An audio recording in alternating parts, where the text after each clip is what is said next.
merci de nous retrouver au cours de cette session. Je vais donner un bref aperçu de ce que nous avons déjà fait.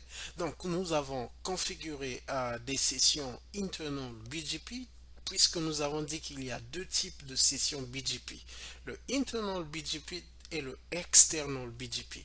Donc nous avons configuré une session internal BGP entre le routeur 1 et le routeur 2 et c'était une session directe. Donc nous avons utilisé les interfaces des deux routeurs, le 1.2.1.1 et le 1.2.1.2 pour bâtir une session iBGP.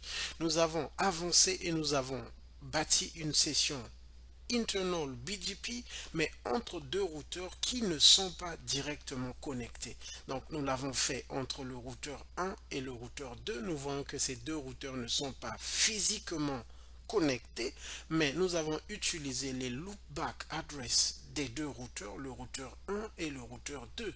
Nous avons donné l'option, nous avons montré l'option avec les routes statiques. Nous avons configuré des routes statiques dans le routeur 1, le routeur 4 et le routeur 5 afin de faire que les loopbacks soient pingable parce que l'exigence pour qu'il y ait une session indirecte est que l'adresse IP qui est utilisée pour bâtir la session doit être reachable du point de vue du layer 3 et donc c'est ce que nous avions fait avec des routes statiques. Nous avons vu qu'il y a beaucoup de problèmes avec les routes statiques. Nous avons effacé delete les routes statiques et nous les avons remplacées par un protocole de routage et nous avions configuré OSPF. Donc, nous avons maintenant une session indirecte entre le routeur 5 et le routeur 1 et nous avons aussi ajouté une session indirecte entre le routeur 1 et le routeur 2. Et excusez, nous avons aussi des sessions eBGP, donc external BGP, donc c'est une session entre deux routeurs qui ne sont pas dans le même AS. Donc pour repartir un peu, internal c'est lorsque les deux routeurs qui font une session BGP sont dans le même AS. Donc ce que nous allons faire, nous venons dans ce routeur, nous disons neighbor cette adresse IP remote AS 242 et dans ce routeur aussi neighbor cette adresse IP remote AS 242. Donc les deux routeurs sont dans le AS 242, ils font une session internal. Une session external, c'est lorsque les deux routeurs ne sont pas dans le même AS. Donc, en l'occurrence, ce routeur est dans le AS 242 et ce routeur est dans le AS 255, donc Autonomous System. Nous avons constaté que malgré que les sessions ont été établies, nous n'avions pas de préfixe. Alors, l'objectif d'un protocole de routage est de publier les préfixes, de faire que les adresses, les networks soient reachable. Mais BGP n'est pas comme les autres routeurs, tels que les autres protocoles, tels que OSPF. Dès que nous commençons à les à configurer les interfaces dans OSPF ou IRGAP et les networks sont pour propagated, donc propagé dans le réseau. BGP, il faut le faire, il y a deux options de base pour l'instant. Nous l'avons fait avec le network command, donc je vais prendre le routeur 5. Nous avons pris le routeur 5 et nous avons configuré le network command, begin router. Donc nous avons pour publier ces deux networks, ces deux préfixes, nous avons configuré ces deux commandes, c'est sous le router BGP process et je vais expliquer les exigences qu'il fallait respecter. Show IP interface brief.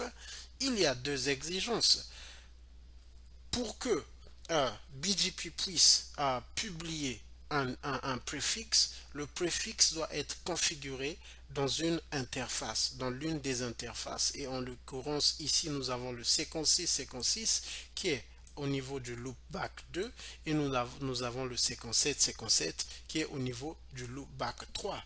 La deuxième exigence est que le masque que nous configurons à l'interface doit être le même lorsque celui que nous configurons au niveau du network command. Donc ici là, le séquenceur a été configuré avec le masque le 24/24 et le séquence 6 a été configuré avec le /32 et c'est ce que nous avons fait ici là. Et maintenant nous allons essayer, nous allons faire quelques vérifications de ce que nous avions fait. Je prends le routeur 1, je fais le show IP BGP.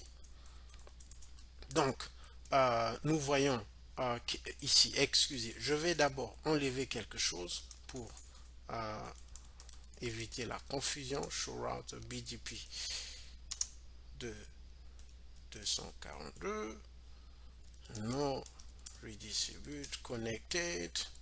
C'est une commande que j'ai ajoutée pendant que j'étais en train de tester.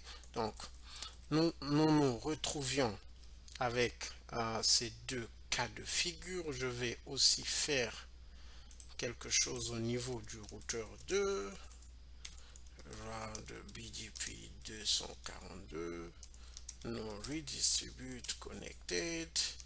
And donc je voulais mettre ces routeurs dans l'état du progrès de notre lab. Donc quand je viens ici,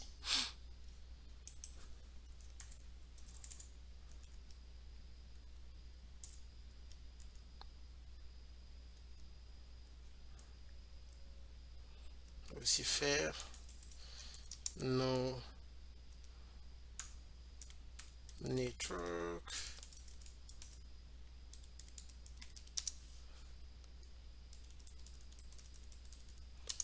mask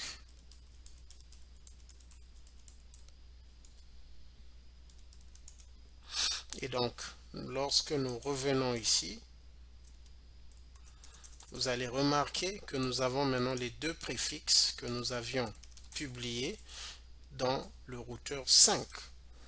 Donc les deux préfixes que nous avons publiés avec la commande network. Donc ce sont les préfixes que nous avons ici là. Show IP BGP, c'est la même chose au niveau du routeur 2. Donc nous avons le routeur 5 ici, nous avons configuré ces deux, nous avons publié advertise ces deux préfixes et ces deux routeurs sont en train de les recevoir. Nous allons vérifier au niveau du routeur 6 qui est dans le ES255 ici. Nous allons faire show IP BGP et nous voyons que effectivement ce routeur aussi a les deux préfixes. Nous allons maintenant configurer, nous allons maintenant ajouter le redistribute connected, donc qui est la deuxième option pour publier les préfixes dans BGP. Donc route BGP 242 redistribute connected. À partir du moment où nous allons appliquer cette commande, BGP va prendre tous les préfixes qui sont configurés dans ce routeur et va les publier dans le BGP process. Nous allons le faire et nous allons revenir ici, show IP BGP. Nous voyons que maintenant nous avons beaucoup de préfixes. Il y a déjà une première chose que je veux souligner. Vous allez remarquer que les préfixes qui ont été configurés avec le network command ont ce statut I. Et nous voyons que ici, I c'est pour internal. Ça veut dire que ces préfixes sont en train d'être advertised avec le network command par un routeur qui est dans le même ES que mon routeur. C'est ce que le routeur 1, le BGP process de 1 est en train de dire. Le redistribute, ça veut dire que on se signe le point d'interrogation. Et nous voyons que le point d'interrogation signifie incomplete parce que le BGP process ne sait pas exactement d'où viennent ces préfixes. Ça c'est très important parce que Cisco peut vous montrer ce screenshot pour vous dire quelle est la différence entre ces deux valeurs. Donc nous allons maintenant avancer. Vous allez remarquer qu'il y a quelque chose que je veux maintenant souligner. Nous avons beaucoup montré le show IP BGP. Maintenant, il y a une commande que nous connaissons déjà, le show IP route. Vous voyez que nous n'avons pas les mêmes routes. Alors, quelle est la différence entre le show IPBGP et le show IP route. Le show IPBGP nous montre les préfixes qui sont dans le BGP table. Donc ça c'est ce que nous appelons le BGP table. Donc ce sont les préfixes que le BGP process a découvert au travers des updates, des messages reçus de la part de ses neighbors. Donc, le show IP route, nous connaissons, installe les routes, les best paths, donc les routes qui ont été sélectionnées sur la base de l'administrative distance et ensuite du métrique, donc les best path routes. Donc ici, là, lorsque nous allons avancer, vous allez remarquer que parfois il y aura des routes, des préfixes qui seront dans le BGP table, mais qui ne seront pas ici, là. Et ces routes seront simplement non reachable. Nous allons montrer ces nuances lorsque nous allons avancer. Mais pour l'instant, je voulais apporter cette nuance. Je vais faire quelques vérifications au niveau du routeur 1 et le routeur 2 et faire la nuance avec le routeur 6 et nous allons clôturer cette session. Donc, nous avons ici le show IP BGP, ici aussi le show IP BGP. Vous voyez que ces deux routeurs ont une même vue du BGP process, leur next hop. Le next hop, nous l'avons vu, nous avons vu les BGP attributes. Ici, là, le BGP sélectionne ces routes sur la base des attributs et il y a tout un process. Nous allons parler nous allons faire référence à ça de temps en temps. Donc, les mandatory sont le next hop, le ESPAF et le origin. Donc, je vais repartir au routeur 1 et au routeur 2. Ici, c'est le next hop. Ça veut dire que les deux ont pour next hop le routeur 5. Excusez. Le routeur 5. Et le origin, c'est ce que nous avons vu ici, là. Ici, là, le origin, lorsque c'est redistributed, c'est incomplete. Et là, c'est internal, lorsque nous mettons les routes avec le network command. Le ESPAF, normalement, nous devions avoir le ESPAF, mais je vais montrer la différence lorsque nous allons ouvrir le routeur 6. Donc, je vais ouvrir le routeur 6 qui est ici, là, qui est dans un ES différent, parce que le routeur 1 et le routeur 2 sont dans le même ES que le routeur 5 qui a publié ces préfixes. Donc nous allons maintenant voir quelle est la différence avec le routeur 6 qui est dans un ES différent. Vous allez remarquer que lui, il a pour chaque préfixe, il a deux paths. Donc il a le path qui va au routeur 1 et il a le path qui va au routeur 2. Et la deuxième chose que vous allez remarquer, bien sûr, pour chaque path, il a un next hop différent. Donc le next hop du 6.2.1.2 qui est là et le 6.1.1.2 qui est là. Et aussi, il a un path. Ici, là, ils n'ont pas un path parce que ces préfixes viennent d'un routeur qui est interne à eux. Lui, il a un path. C'est ce que nous appelons le ESPAF parce que ça vient d'un autre process. Ça vient d'un autre ES. Ça vient du ES 242. Voilà pourquoi lui, il a ajouté le ESPAF ici, là. Et donc, maintenant que ça devient un peu clair, il y a quelque chose que je veux souligner. Donc, il connaît chaque préfixe il reçoit chaque préfixe de la part de deux neighbors. Donc, ce routeur doit sélectionner le best path. Et lorsque vous voyez ce signe, c'est le signe du best path. Ça veut dire que je reçois ce préfixe. Ce préfixe m'est annoncé par le routeur 1 qui est ici et le routeur 2 qui est ici par rapport à certains à la sélection du best path attribute que nous allons détailler au fur et à mesure. Ce routeur a choisi le path qui passe par le routeur 1. Donc, nous allons faire trace route. Nous allons trace route au 5555 qui est ici, là. Nous allons faire.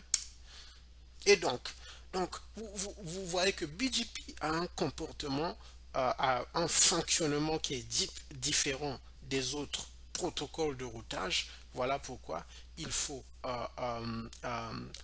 passer beaucoup de temps à faire des labs comme ça, faire des tests pour voir comment est-ce qu'il fonctionne.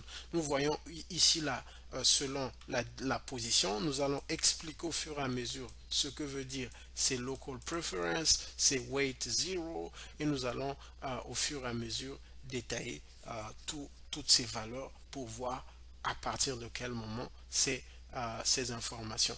Donc, nous voyons par rapport à notre traceroute, nous avons traceroute à partir du routeur 6 à 6 à une adresse IP qui est ici là. Donc, nous voyons que c'est passé effectivement le best path, c'est le 6.1.1.2. Donc, il a envoyé ses paquets au routeur 1. Il a envoyé ensuite à ce segment le 1.4.1.2 et enfin il a envoyé le 6.4.1.1 et donc c'est ce segment et il a ajouté le ES242 certainement parce que il peut atteindre ce segment parce que c'est un segment qui est indirectement connecté mais ce segment-là, il a reçu de la part du ES242. Donc, j'espère que ceci a été informatif. Nous allons continuer avec d'autres aspects de BGP lors de la prochaine session. Nous allons voir, nous allons faire quelques validations, quelques vérifications, quelques commandes avant de voir le next op commande. Merci de nous avoir suivis. Je vous encourage de continuer. Que Dieu vous bénisse.